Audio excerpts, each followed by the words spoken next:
At the quarterback spot, Drew Lock, who engineered that nice comeback for the Broncos against the Chargers. He's up there. Derek Carr, another option this week if you're looking to stream quarterbacks. At the running back spot, if you got some depth and you can wait, Malcolm Brown's a good option, even though the Rams are on a bye this week, so just keep in mind you won't get to use him right away. DeeJay Dallas, JaMycal Hasty. At some point, you take a shot maybe at the two Colts, Nyheim Hines and Jordan Wilkins. Your wide receivers, Marvin Hall, especially depending on how serious the injury to Kenny Golladay is this week. Keep an eye on that. Mike Williams, another guy who is out there and getting some throws from Justin Herbert. At the tight end, if you're looking to stream there, Jordan Akins for the Texans is an option. And if you're looking to stream a defense, there is the Washington football team that could be out there and a nice option for you. They take on the Giants next week, so that's one to keep an eye on. But let's go back to the running back spot because people are always thirsty for fantasy running backs. DeeJay Dallas had a couple of touchdowns against the 49ers on Sunday. Chris Carson, Carlos Hyde did not play. Now, it looks like Carson might be able to come back next week. He was sort of 50-50 for Sunday, but Hyde might be a bit of a longer situation. Anything about what you saw from DeeJay Dallas that would get you intrigued about him? It was an intriguing performance. I think he finished yesterday's game with 22 fantasy points, right around there, which is impressive because I don't think DeeJay Dallas was a name on you or I's list this season long as a guy who could be productive in fantasy football. Now, he did account for 18 of the team's 28 rushing attempts, and though he wasn't crazy efficient in terms of yards, he was able to get into the end zone on a 1-yard touchdown late in the fourth quarter, which helped clinch that victory for the Seattle Seahawks. But I think the thing here that's really impressive and something that we should continue to pay attention to, especially with Chris Carson and Carlos Hyde still on the fringe of playing with those injuries, is that he did get involved in the passing game and he was able to convert on all 5 of his targets into reception. So kind of an impressive performance and a guy who, deservedly gets to be on the waiver wire list this week.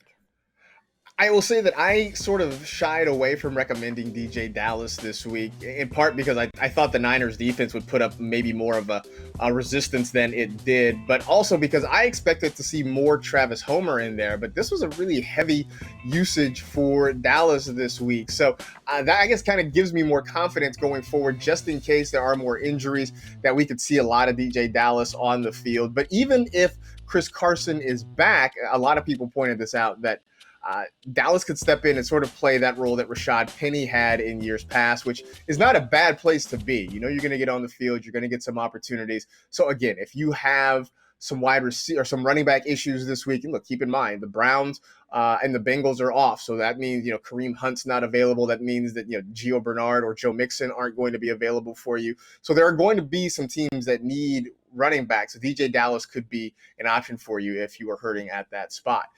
The other one is Drew Lock at the quarterback position. And I went into this past week thinking that he could be a sleeper against the Chargers. As the meme says, not going to lie, they had us in the first half. Like at halftime, I was like, this is not working out at all. He ended up rallying in the fourth quarter especially, and ended up with an 18-point day, which for a streaming quarterback, I think is not a bad day. This week now, he gets the Falcons. I would think that if you are streaming a quarterback this week, Kimmy, Drew Lock has to be on your radar.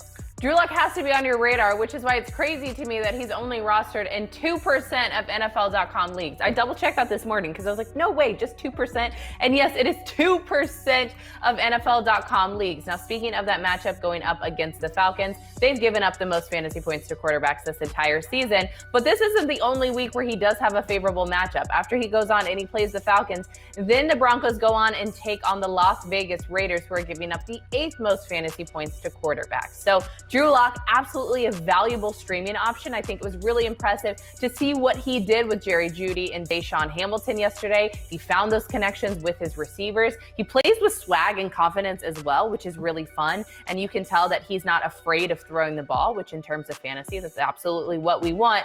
And another thing to note this week, and these guys aren't necessarily super fantasy relevant, but the Bengals, the Browns, the Eagles, and the Rams are out on a bye. So if you do have any of those quarterbacks who are starting for you, Drew Lock is someone who's definitely available and out there on most waiver wires, and you can go ahead and pick up and stream.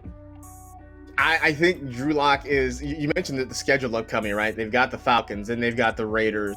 So there are some opportunities to get Drew Lock on the field. And I think the other part of it is you mentioned the quarterbacks that are on a bye. So if you have Carson Wentz, right, you're not going to have him available to you. But there are also some other quarterbacks that people might start that don't have great matchups. I mean, Drew Brees has to deal with the Buccaneers in Tampa. That's not particularly a great matchup on paper for him.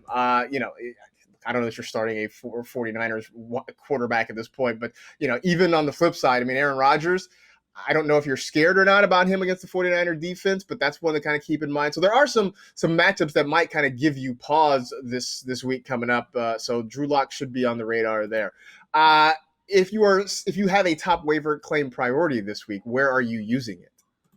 You're going to like this because it's a San Francisco 49er, and I'm going to go with JaMycal Hasty. Now, I know he didn't have any crazy performance yesterday. He had 29 rushing yards, but he did get a chance to go into the end zone. But I like him, and I want to grab him on the waiver wire, especially because of that matchup next week. The 49ers go on, and they take the Green Bay Packers, who earlier in the show we said you want to start all of your running backs against the Green Bay Packers because they're not so great as a run defense. Another part of why I like Hasty this week is because Jimmy G, he struggled yesterday, right? There's still a lot of conversation that he's still dealing with that high ankle sprain. And even when you saw him wind up to throw the ball yesterday, you could see that he was hurting. And that's why his receivers and guys, even like George Kittle, did not play well whatsoever. So I do think they're going to look to run the ball a lot more to kind of help alleviate some of that pressure from Jimmy G. So in that case, I think Hasty goes and he steps right on up. I like JaMycal Hasty as a top pick. I would also, maybe get Zach Moss, give him a try just because I think he's got maybe some longer staying power as well after what we saw on Sunday from him in that Bills offense. A couple of quick notes. One, I misspoke. I want to correct. It was almost 20 points for Drew Lock. He had 19.8 fantasy points, so that was a big plus there. And other thing, news from Ian Rappaport tweeted just as we were speaking just now, Kenny Golladay is expected to be out this week, and he's considered week to week with a hip injury that happened on Sunday. So if you are looking for wide receiver help, Marvin Hall might be a name to remember. He stepped up and had over 100 receiving yards on Sunday for the Lions. So that's just something to sort of keep in mind if you need some help at the position coming up this week.